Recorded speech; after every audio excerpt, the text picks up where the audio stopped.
आप यहाँ पे देख सकते हो गाइस, पिंक वाला ये हमारा क्या आ गया, प्रोग्रेस बार आ गया। तो इतनी वो सही है।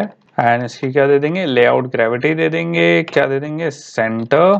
अब आप देख सकते हो कहाँ आ गया, मेरा सेंटर में आ गया। अब इसकी विजिबिलिटी भी गाइस देनी है हमें। विजिबिलिटी क्या रखनी है हमें, इसकी इनविजिबल रखनी है। एंड एक इसकी आईडी और दे देंगे गाइस, यहाँ पे क्या गई आईडी, और यहाँ पे ले लिया पीपी लोडिंग इंडिकेटर। ओके, ये तो आ गया प्रोग्रेस बार। पीपी क्या है, progress bar loading indicator. Okay, तो यहाँ पे तो हमने प्रोग्रेस बार पे क्या कर दिया, सेटअप कर दिया इसका। तो अब किस पे चलते हैं गाइस, ये जो प्रोग्रेस हमने बार यहाँ पे किस में लगाया, लेआउट में लगाया अपने, इसको अब किस में कर लेते हैं, इसका भी लॉजिक लिख लेते हैं किस में, अपने जावा फाइल में।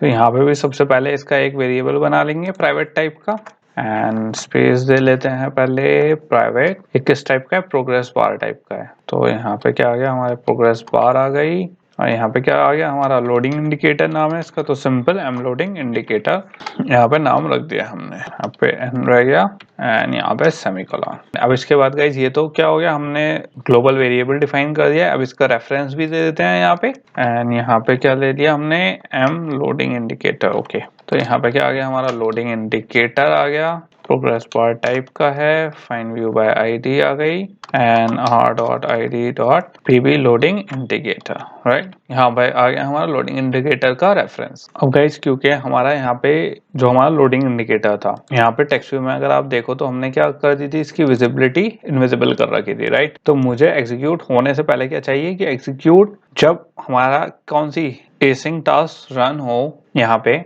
तो एसिंग टास्क में एग्जीक्यूट से पहले, क्योंकि ये गाइस ये चीज मैंने आपको बताई थी कि ऑन प्री एग्जीक्यूट एक हमारे पास मेथड होता है जो इस चीज के लिए वर्क करता है। तो यहाँ पे हम किसका यूज कर लेंगे, इसी का यूज कर लेंगे, प्री एग्जीक्यूट का। तो यहाँ पे मैं प्री एग्जीक्यूट दे देते हैं। यहाँ पे आ गया मेरे पास प्री एग्जीक्यूट, एंड मैंने यहाँ पे क्या करा, जैसे इसे टाइप करा गाइस, ये अपने आप क्या आ गया, पूरा आ गया है।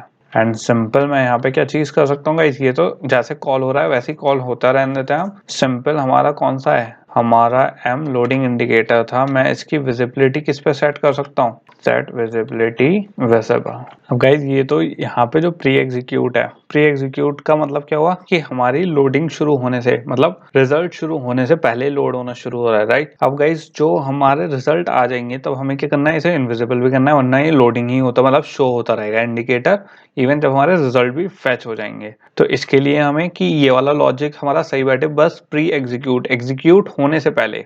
अब गाइज यहाँ पे कंफ्यूज मत होना, अभी प्री एग्जीक्यूट में क्यों हमने विजिबिलिटी इसकी विजिबल करी है एंड पहले क्यों नहीं करी, क्योंकि गाइज जो गिटहब हमारा क्या है, ये एसिंग टास्क में रन हो रहा है, एसिंग टास्क का मेथड है। तो जब हम इसके अंदर आए तो ऑलरेडी क्या क्लिक हो गया है, हमारा सर्च क्लिक हो चुका है। ओके, उसके बाद हमारे एक के बाद एक मेथड रन होंगे। तो प्री एग्जीक्यूट कैसी, जैसे ही वहां पे सर्च पे मैंने क्लिक दबाया है तो सबसे पहले कौन सा मेथड चलेगा, on pre execute. Pre execute method चलते गए कौन सा, लोडिंग इंडिकेटर शुरू हो जाएगा हमारा। उसके बाद चलेगा बैकग्राउंड इंडिकेट, ये बैकग्राउंड मेथड है।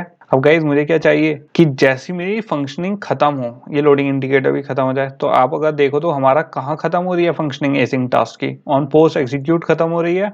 तो मैं यहाँ पे गाइज मैंने क्या लगा दिया है, कमेंट ऐड कर दिया है आप लोगों के लिए, ताकि आप लोगों को क्या नहीं हो, यहाँ पे कोई इशू ना हो। तो बेसिकली गाइज हमें यहाँ पे क्या करना है, पोस्ट एग्जीक्यूट पे लगाना है। क्यों, क्योंकि मुझे चाहिए कि जैसी मेरी लोडिंग खत्म हो, पोस्ट एग्जीक्यूट मतलब फाइनल जो हमारा रिजल्ट आए वो आने से पहले हमारी क्या हो जाए, लोडिंग खत्म हो जाए। क्योंकि गाइस फिर कोई लॉजिक नहीं रहेगा लोडिंग का, लोडिंग बस इतने टाइम शो करनी है जितने टाइम डेटा लोड हमारा नहीं हो रहा। जैसे ही हमारा डेटा लोड होगा, हमारी जो इंडिकेटर है वो क्या होना चाहिए, हट जाना चाहिए। यहाँ पे सिंपल जो हमारा लोडिंग इंडिकेटर है इसकी मैं विजिबिलिटी सेट कर सकता हूँ इनविजिबल। हमारा ये वाला कोडिंग टास्क पूरा हो चुका है, सब कुछ हो गया है। एक बार दोबारा देख लेते हैं, तो इसे एक बार गाइस रन करके देख लेना। बेसिकली इसमें कोई कंफ्यूजन मत करना गाइस, जो हमारे दोनों ये हेल्पर मेथड थे किस लिए हैं कि कब हमें हाइड करना है, कब हमें एरर मैसेज शो करना है। जो प्रोग्रेस बार है वो हमने प्री एग्जीक्यूट पे क्यों लिया, क्योंकि जैसी बैकग्राउंड टास्क शुरू होने से पहले की जैसी प्रोसेसिंग शुरू हुई कि मतलब ओके हमें नेटवर्क रिक्वेस्ट गई, नेटवर्क रिक्वेस्ट जाते ही सबसे पहले क्या रन हुआ, हमारा प्री एग्जीक्यूट। और प्री एग्जीक्यूट में मैंने क्या डाल रखा था, लोडिंग इंडिकेटर। तो गाइस जैसे ही लोडिंग इंडिकेटर चला तो ये क्या चला, लोडिंग इंडिकेटर शुरू हुआ है। एंड गाइस इस चीज का भी ध्यान रखना, जो मैंने लोडिंग इंडिकेटर है फ्रेम लेआउट में क्यों दिया है, क्योंकि ये जो प्रोग्रेस बार है, जो अब मैंने आपको बताया एक ही चाइल्ड व्यू शो कर सकता है ये। तो गाइस अगर टेक्स्ट व्यू है तो टेक्स्ट व्यू, ये एरर मैसेज है तो एरर मैसेज इशू करेगा, तो ये वन टाइम एक चीज दिखाएगा। अब ये वाले जो लेआउट की फीचर्स होते हैं, ये वाला कि आप कहोगे कि यार ऐसा कैसे, राइट, हमें कैसे समझ में आएगा कि कब कौन सा। तो ये गाइस एक्सपीरियंस है, आपको टेस्टिंग जब करोगे तो आपको थोड़ा सा इसका आइडिया हो जाएगा कि कब हमें क्या चीज़ यूज़ करनी है। एंड बेसिकली यहाँ पे जब हमारा प्री एग्जीक्यूट हो गया उसके बाद हमारा ऑन पोस्ट एग्जीक्यूट में बेसिकली क्या हो रहा है, यहाँ पे गाइस हमारी फंक्शनैलिटी खत्म हो रही थी, मतलब यहाँ पे लोडिंग खत्म हो रही थी। अब लोडिंग में ज़रूरी नहीं है गाइस हमें जेसन डेटा मिल जाए, अगर यहाँ पे नेट खत्म होगा हमारा तो बेसिकली यहाँ पे एरर मैसेज शो हो जाएगा, तब भी हमारा लोडिंग इंडिकेटर खत्म होना है। एंड अगर हमें जेसन डेटा मिल गया तब भी हमारा लोडिंग इंडिकेटर खत्म होना है। इसीलिए गाइस मैंने यहाँ पे लोडिंग इंडिकेटर जो है उसकी विजिबिलिटी क्या कर दी है, इनविजिबल कर दिया, क्योंकि यहाँ पे आके हाइड हो जाना चाहिए हमारा क्या, लोडिंग इंडिकेटर। सो गाइस अब हम कौन से ऐप पे चलेंगे, अपने सनशाइन वाले ऐप पे चलेंगे।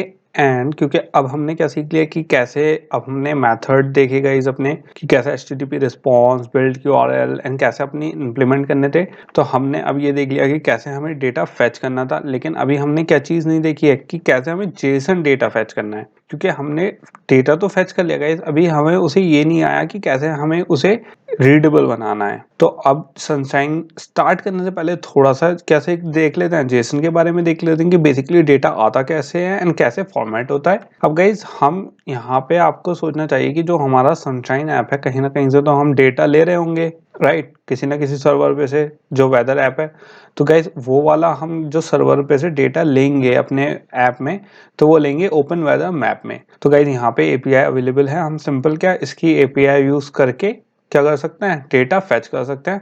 जैसे अगर मैंने यहाँ पे दिल्ली की सिटी अपनी सर्च करी, राइट, दिल्ली सर्च करा उसका टेम्परेचर, तो गाइस सिंपल क्या है, मेरे पास यहाँ पे पूरी इंफॉर्मेशन आ जाएगी एंड इसको मैं क्या कर सकता हूँ, फेच कर सकता हूँ थ्रू API अपने किसमें, ऐप में। अब गाइस ये डिपेंड करता है कि आप क्या करना चाहो, इस पे से करना चाहो, कहीं और से करना चाहो, लेकिन जो हम इस वाले ऐप में करेंगे वो यहीं से करेंगे गाइस। एंड कुछ लोग अगर आप चाहो तो डमी डेटा भी फेच करवा सकते हो, उसका भी मैं एक लिंक दे दूंगा जिसमें रैंडम डेटा हमें मिलेगा, तो रैंडम भी आप फेच करवा सकते हो खाली टेस्टिंग के लिए। एंड अगर आपको एग्जैक्ट फेच करवाना है तो गाइज यहाँ से हम कोशिश करेंगे कि यहीं से करेंगे। ओके, अब इसके बाद गाइज देख लेते हैं कि जेसन की फुल फॉर्म क्या होती है। जेसन बेसिकली क्या होती है, जावास्क्रिप्ट ऑब्जेक्ट नोटेशन। ये गाइज हम इसके बारे में ऑलरेडी बात कर चुके हैं किसमें, नेटवर्किंग में, बट थोड़ा सा थॉरली देख लेते हैं दोबारा से कि बेसिकली होता क्या है। तो बेसिकली गाइज हमारी जेसन होती क्या है, एक तरीके की जावास्क्रिप्ट होती है और क्यों यूज होती है, प्राइमरी मेथड होता है हमारा डेटा एक्सचेंज का किस पे, वेब के ऊपर। तो गाइज ये जवाब मैं कहता हूँ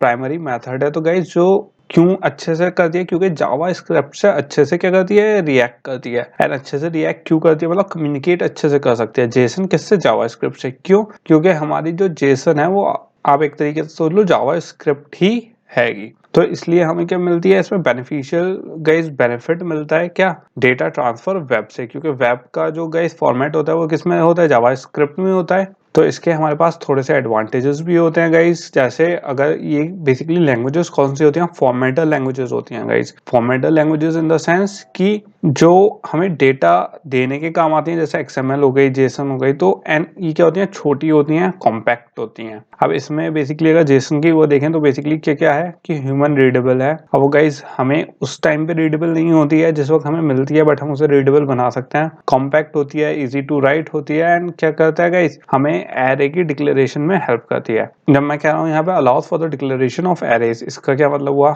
लास्ट कोर्स में हमने नेटवर्किंग में देखा था कि कैसे एरे में, एरे टाइप में जेसन में स्टोर होती हैं चीजें, ऑब्जेक्ट, एरेज। इसका थोड़ा सा और डिटेल में समझ लेते हैं। अगर जैसे मैंने एक एग्जांपल लिया कॉन्टेक्स्ट के नाम से, अब मुझे यहाँ पे कॉन्टेक्ट मेरा क्या है, जेसन के उसमें मुझे इंफॉर्मेशन मिली है कॉन्टेक्स्ट के उसमें कि फर्स्ट पर्सन का नेम क्या है, लास्ट पर्सन का नेम क्या है, टाइटल क्या है, अननोन। ऐसे ही हमारे पास अलग अलग लोग हैं कॉन्टेक्स्ट में, अलग अलग कॉन्टेक्ट क्रिएटेड है हमारे। तो गाइस जो हमारी जेसन होती है उसमें किस तरीके से डेटा स्टोर होता है, की वैल्यू पेयर के। अब जब मैं कह रहा हूँ की वैल्यू पेयर में डेटा स्टोर होता है जेसन में, तो बेसिकली जो की होती है वो क्या होती है, हमारी जो फर्स्ट नेम लास्ट नेम ये हो गई की, और जो उसकी वैल्यू होती है जॉन डो, जो उसका हमने क्या वैल्यू सेट करी होती है वो क्या होती है, वैल्यू होती है इसकी। अब जो इसमें गाइज एरे और कैसे वो डिफरेंशिएट करते हैं वो भी अभी बात करेंगे। अब अगर गाइज ये तो अभी हमने कॉन्टेक्ट का एग्जांपल देखा जो हमें वेदर ऐप पे अप्लाई करना है, राइट। तो ऐसी जो वेदर डेटा है जब हम फेच करेंगे तो हमें किस फॉर्म में मिलेगा, इस फॉर्म में मिलेगा। एंड इसमें भी गाइज क्या की एंड वैल्यू पेयर्स हैं, जैसे लिस्ट है तो लिस्ट में क्या है, कीज हैं, कौन कौन सी कीज हैं, टेम्परेचर, वेदर, राइट। एंड इसकी क्या वैल्यूज भी हैं। अब इसमें जरूरी नहीं है सिर्फ इतनी ही इंफॉर्मेशन है, हमारे पास क्या प्रेशर भी है, ह्यूमिडिटी यूटिलिटी भी है, स्पीड भी है। अब इससे हम क्या कर सकते हैं गाइज, अपने ऐप को और ज़्यादा बेटर बना सकते हैं, बट हम इतनी चीज़ें इंक्लूड नहीं करेंगे किसमें, अपने ऐप में। हमें क्या सिंपल डेटा फैच करना है guys, simple data in the sense कि कितना ह्यूमिडिटी है, क्या कितनी विंड चलेगी, सनी है या रेनी है, ऐसी चीज़ें फैच करनी है खाली। तो हम जेसन की हेल्प से गाइज क्या कर सकते हैं, इस डेटा को फैच कर सकते हैं, किससे, एपीआई के थ्रू।